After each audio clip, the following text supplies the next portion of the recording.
Hello and welcome to the Chapter 2 podcast on Section 7. In this podcast, we're going to be briefly discussing ions and ionic compounds. An ion basically is a charged particle that results from either the loss or gain of electrons. If something loses electrons, it's going to become positively charged, or a cation.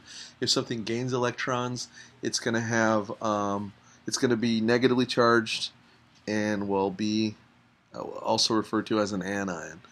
In general, guys, metals are cations with a couple, moderate exceptions, and nonmetals will be anions, again with a few exceptions as well.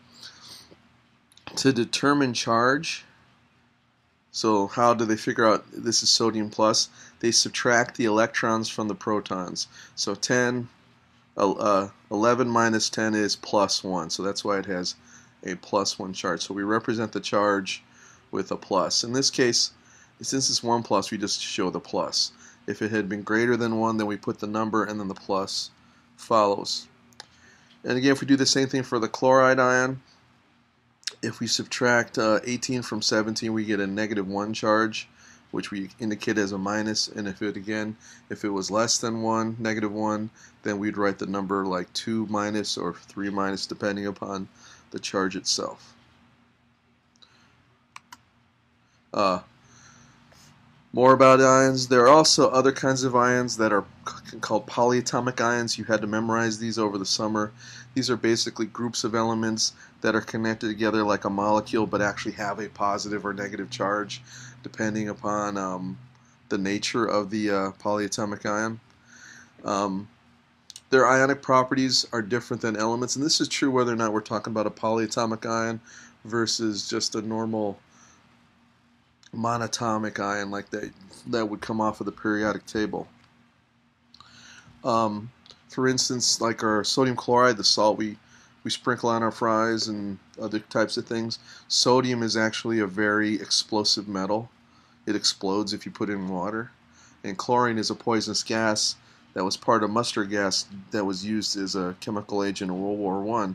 So you have this explosive metal and you have this poisonous gas, but when you combine them, it's something safe enough you can actually eat on a fairly regular basis and not worry about getting sick, as long as you're not overdoing it.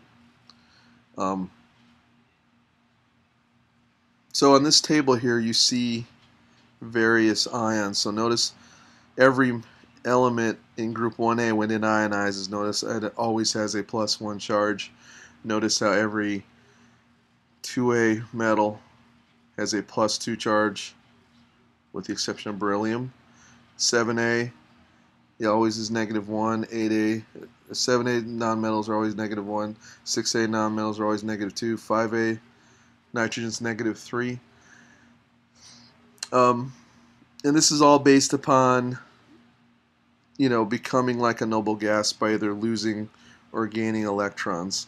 And while we'll talk a little bit about this more in class, but that's something to kind of think about, because noble gas configuration is kind of what drives bonding, and also in terms of electron loss and gain. When we create ionic compounds, basically the way ionic compounds are formed is through electron loss and gain. What specifically happens is there's an electron transfer from the metal to the nonmetal, resulting in two ions, and the ions, due to their electrostatic forces or opposite charge, is what draws them together.